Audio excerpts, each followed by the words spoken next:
Olá, pessoal! Estamos aqui com mais um episódio do nosso Lean Hub. Estou aqui com o Luciano Pelosi. Boa Oi, noite, bom Luciano. dia. Boa noite, bom dia. Rosa Colombrini Bom e o Guilherme dia. Carvalho. Bom dia, Rosa e o Guilherme Carvalho. Fala, pessoal. E hoje a gente está aqui com mais um vídeo, né, do nosso episódio, da nossa série de impacto da cultura na transformação Lean. E hoje a gente vai falar um pouquinho sobre a experiência dos meninos aqui, principalmente no Chile, né? Mas para entender um pouquinho mais como que a diferença da cultura de cada país pode realmente impactar na transformação Lean das organizações. E aí, meninos, quem que vai começar a falar aqui da experiência da cultura do Chile, a diferença até da cultura do Brasil, né? Conta pra Vem gente cá. como que Posso foi. contar minha parte dos meus 4 anos lá. Então, é um pouco diferente, até é um momento de carreira diferente do que foram todos os outros 20 anos. Nossa, já tudo isso já? Nossa, entreguei a idade. Esse período no Chile foi um pouco diferente, né? Eu não trabalhei diretamente com consultoria ou com transformação Lean diretamente. Eu era mais responsável pelos processos internos dentro dos clientes, né? Então, eu tinha que garantir que os processos de transformação eles eram seguidos e executados de forma a gerar resultados que não impactassem a empresa que eu trabalhava. Então era um pouco diferente, eu tinha pouca atuação de transformação em si, né? Eu era mais como um auditor do que como um agente transformador. Então isso é importante até ressaltar, porque na hora que eu for explicar algumas situações que eu passei, eu acho que esse detalhe é importante. Quando eu cheguei lá, eu não conhecia, foi a primeira vez que eu fui para o Chile, foi para morar, né? Nunca nem tinha visitado, falaram que era legal, eu fui cair em Santiago com 8 malas, falaram que é bom isso aqui, vamos morar aqui. E, puxa, aí você começa a pesquisar um pouco mais, eu queria entender um pouco mais sobre o país, aí, né, tem a parte lá de toda a ditadura, você começa a entender todo o processo de transformação que o Chile vem passando, né, e acho que continua passando, né, vai ser o primeiro país da América Latina a refazer toda a Constituição, essa é uma coisa super recente, né. Então, isso explica o quão metamórfica é a cultura do Chile no momento. Então, dependendo eu acho que até do nível da idade das pessoas que você está se relacionando, você vai ter um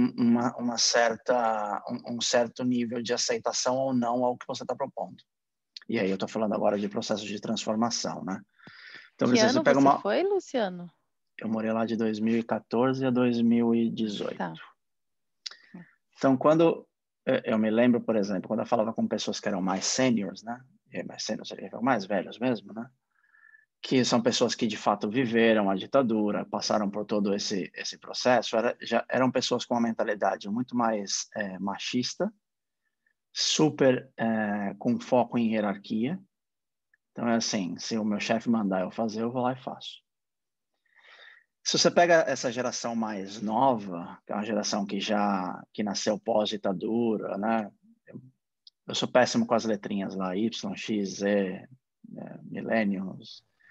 Acho que é Nasceu no mais mundo geração... VUCA, né, Lúcio? Exatamente, no mundo VUCA, esse mesmo. Você já percebe que é completamente diferente. Já são pessoas que, por exemplo, não privilegiam tanto uma carreira em uma empresa. Você vê que são pessoas que trocam de empresa com frequência. Então, é mais o que a gente tá mais acostumado no Brasil, né? Cresceu muito o espaço da mulher dentro desse mercado, né? Diferente do que eram das posições mais sêniores de pessoas mais antigas, você vê poucas mulheres. Já nas empresas mais jovens, né? Vou chamar assim, você vê mais mulheres ocupando posições de liderança. Mas, de um modo geral, ainda é um país que como sofreu, né, essa parte da ditadura, e isso impacta nas culturas organizacionais, de um modo geral, tem uma cultura muito imediatista, sabe? Então, quando você fala de um processo de transformação de médio, longo prazo, existe uma tendência a perder o interesse. Então, tem muito foco em resultado de curto prazo. Eu preciso mostrar logo o resultado para, de repente, ganhar o meu bônus e daqui a um ano nem estou mais nessa empresa. Isso para quem faz processo de transformação, processo de melhoria, sabe que não é assim que funciona, né? Não é assim que você cria cultura. Então, eu vejo isso como um fator difícil de lidar no processo de transformação, sabe? Porque, de um modo geral, as pessoas, né, as mais velhas, elas acatam se forem mandadas, né? Porque tem essa parte hierárquica forte, mas acaba sendo é difícil você ter uma transformação perene, né? Exatamente por todo esse processo de transformação que a sociedade está vivendo. E aí tem algumas coisas interessantes. Agora, falando de Lean, que eu tive algumas oportunidades de tentar fazer algumas transformações Lean solo, né? Como consultor, em paralelo à carreira que eu tinha lá. E a primeira coisa que me chamou a atenção é que lá Lean não existia, né? Tinha. Eu falava lá, não tinha um instituto, não tinha um LIC, um Lean Institute Chile. Agora tem. Foi criado, acho que há 3 anos atrás. Inclusive, eu conheci o cara que fundou o instituto. Acho que é Rodrigo o nome dele. E as pessoas que trabalhavam com isso, eles chamavam Lean lá de Lean Kaizen. Então, você queria falar de Lean? O que é Lean? Não, Lean Kaizen. Ah, Lean Kaizen. Lean Kaizen eu sei o que é. Lean, não sei o que é Lean. E era engraçado, eu procurava, por exemplo, grupos de LinkedIn, essas coisas. Era tudo Lean Kaizen. E se você fosse falar com as pessoas, você tinha que se referir ao termo como Lean Kaizen. E, cara, não adianta você debater que existe um erro conceitual aí logo de cara na definição, porque, cara, todo mundo é assim, né? Todo mundo entende que esse é o processo. Então, isso foi uma coisa muito curiosa, porque eu lembro que eu quis debater com um cara que era o presidente do Instituto Lean Kaizen do Chile. Eu conheci o cara. Eu falei, cara, tem um erro aí, né? Tem um pequeno problema aí nessa sua definição. Ele, não, pero não, claro que não. E, entendeu? Não adianta. Isso faz parte do processo deles lá da cultura. Você colocou... Eu fiz um projeto no Chile também, né? Em Los Angeles. Los Angeles, esse mesmo. Não é Los Angeles, Califórnia. Era Los Angeles, Chile. Na verdade, eu fui coordenador do projeto, eu estava uma semana por mês no projeto, né? Quem fez foi o Rafa, que está na Volvo hoje, né? E isso foi em 2007.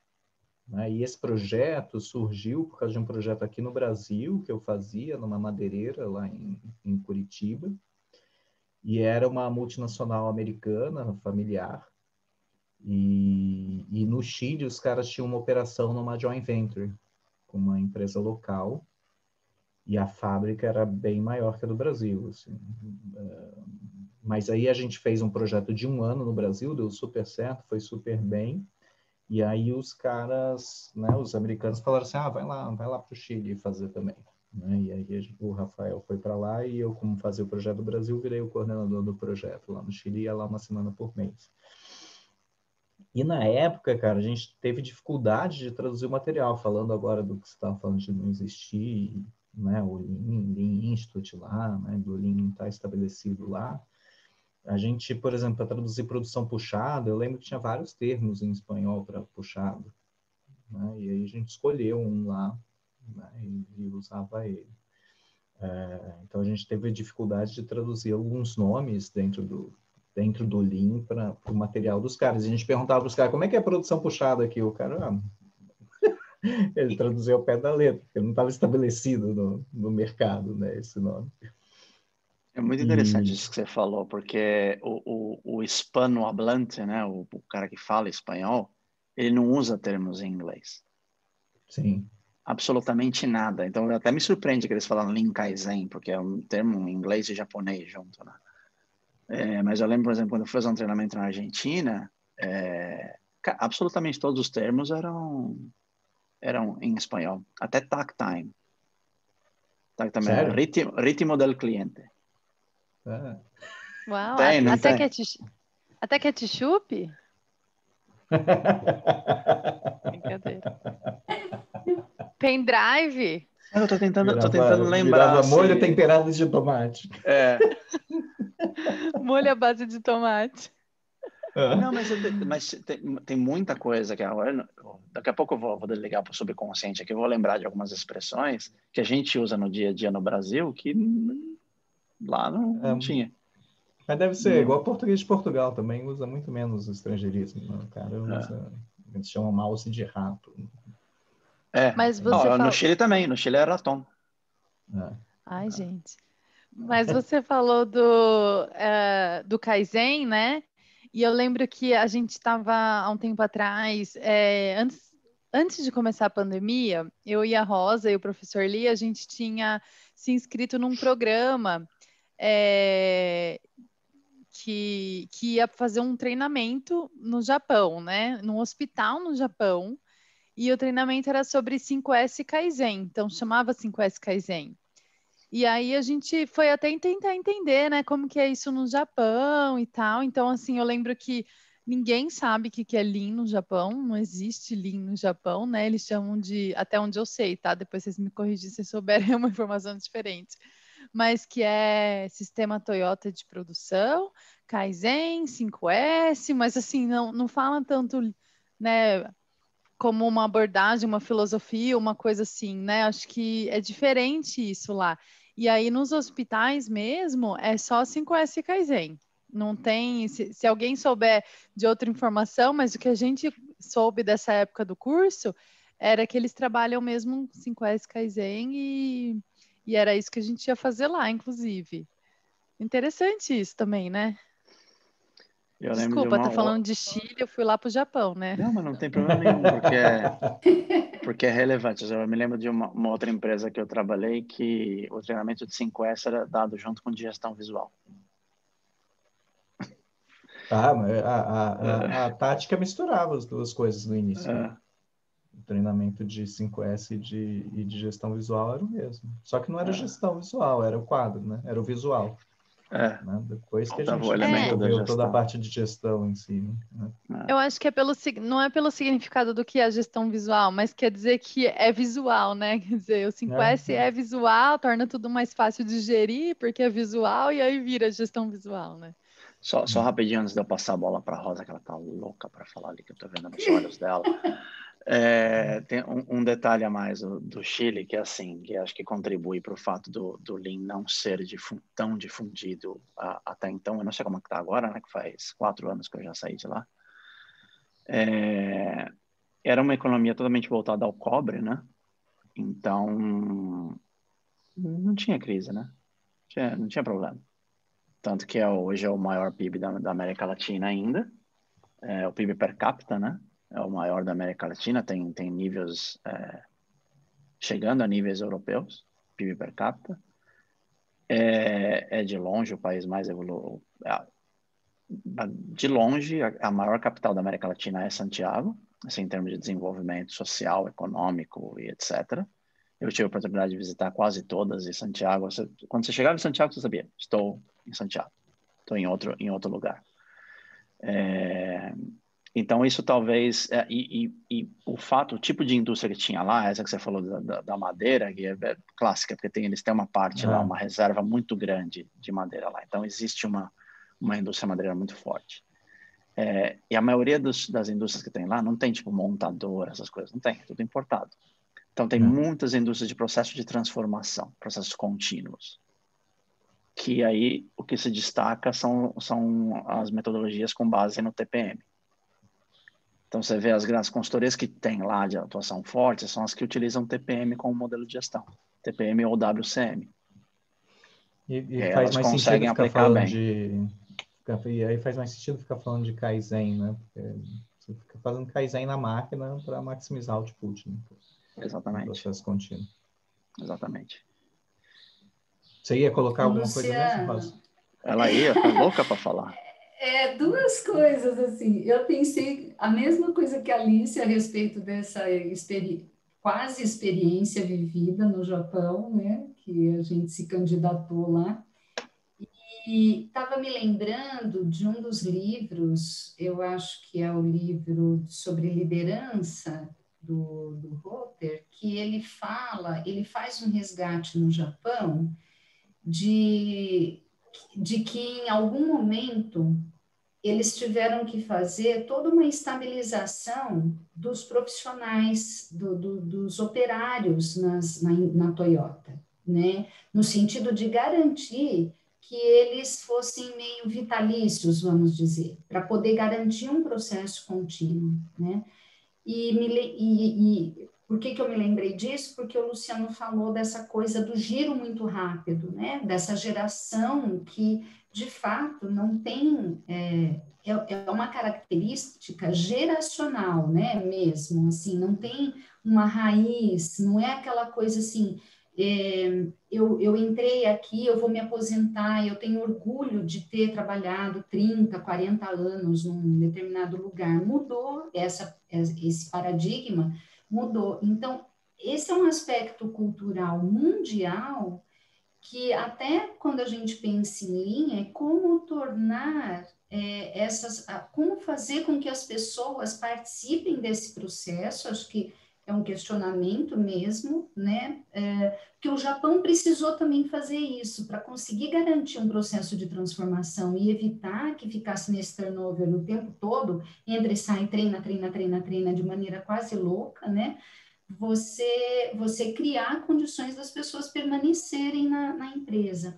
E na saúde, por exemplo, é uma coisa muito, muito real. Por exemplo, a minha geração é uma geração que tem essa coisa do orgulho de ter. Eu entrei no Hospital das Clínicas da Unicamp e me aposentei lá, sabe? Então, assim, tem uma coisa que você meio que enche a boca para falar, né?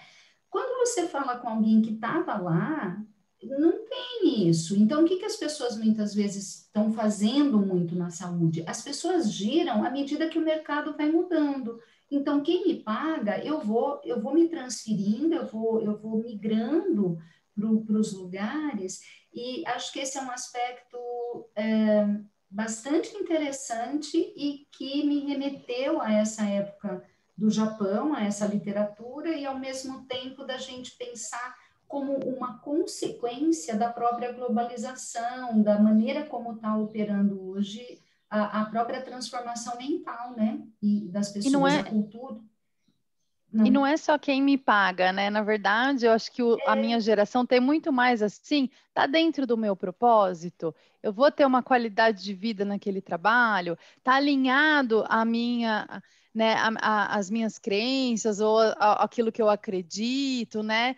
Então a gente conhece pessoas íntimas até nossa, né, Rosa, que não aceitou um trabalho que ganharia até mais porque não estava alinhado ali ao propósito, né? Então, assim, acho que é uma geração que tem muito forte essa questão também de propósito, fora de não criar raiz também, né? Não criar raiz não vai comprar casa, né? Não vai criar raiz, não vai...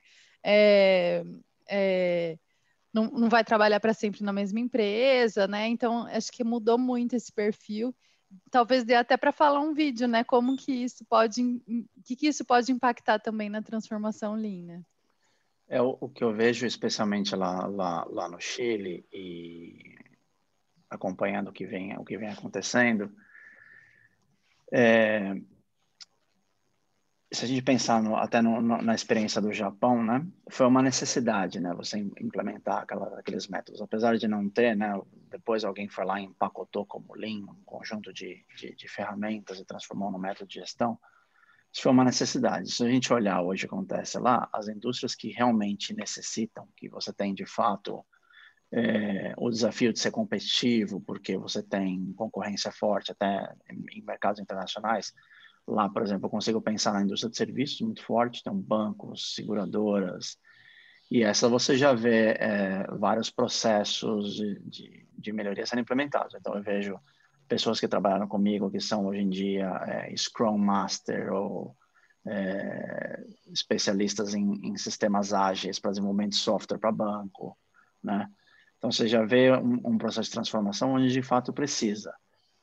Não acho que... E aí você pode pôr o nome que for, né? Lean Kaizen, ou TPM, ou o que for. O importante é ter, de fato, a necessidade de você passar pelo processo de transformação. Porque se não tiver, vai ser só um nome bonito, e aí eu acho que é o grande desafio lá do cara que fundou o Lean Institute Chile, e eu acho que ele está sendo bastante inteligente, que ele está indo na segunda vertente, que eu acho que vai ser um grande desafio para o país, que é a parte de supply chain. Como é um país que depende muito de importação, porque tem um parque fabril muito limitado, você precisa ter um processo de supply chain muito robusto, muito flexível e muito eficiente. E isso eu não sei se o Chile é um dos benchmarks mundiais nesse sentido, entendeu? Tanto que eu vejo os casos que ele vem postando e trabalhando são com foco em melhorar o supply chain em algumas empresas. Não vejo assim grande foco em desenvolvimento de manufatura, nada disso, porque acho que nem é a necessidade que eles têm. Agora, Rosa, quando a gente fala dessa questão das pessoas em si, né, e de aprendizagem, rotatividade, né, a gente discutiu um pouco nisso naquele vídeo sobre os 8 desperdícios, né, sobre o 8º desperdício, né, se é ou não é. Uhum. E o meu ponto é esse, assim, né, eu tinha um consultor que trabalhava comigo que ele falava o seguinte, cara, no Brasil a educação é tão desvalorizada que isso reflete na indústria também. Né? Então, o que acontece? A empresa não quer gastar dinheiro capacitando com esse medo da rotatividade. Né? Eu vou treinar o cara, ele vai embora daqui. Né? Só que aí eu volto para aquela frase famosa, né? Que eu agora esqueci quem que disse, mas e se o cara ficar? E se eu não capacitou? Né? Então, não tem como fugir disso. Todo mundo quer o funcionário exemplar, né? O funcionário que reconhece desperdício, que analisa a causa raiz e que soluciona problema, mas ninguém quer desenvolver esse cara. Né? Ninguém está, vamos desenvolver todo mundo para ser assim e a gente resolver o nosso problema aqui. Não, todo mundo quer achar esse cara no mercado. Ele não está no mercado. Os que são assim, estão muito bem empregados, não vão sair de suas empresas, sabe? Então, cara, não tem como fugir disso, né? Você precisa desenvolver pessoas, né? Em qualquer lugar do mundo que você esteja, você precisa desenvolver pessoas. Você desenvolver no básico, é isso mesmo, identificar desperdício, analisar a causa raiz, solução de problema. Sim. Que talvez esse seja até o grande diferencial do Japão, né? Que tem um ensino básico excelente e as pessoas já saem com uma mentalidade diferente, até pelo ensino que tem em casa, né? Então, realmente o ensino, o treinamento vai ter que acontecer, né? E tem sempre, né? Sempre.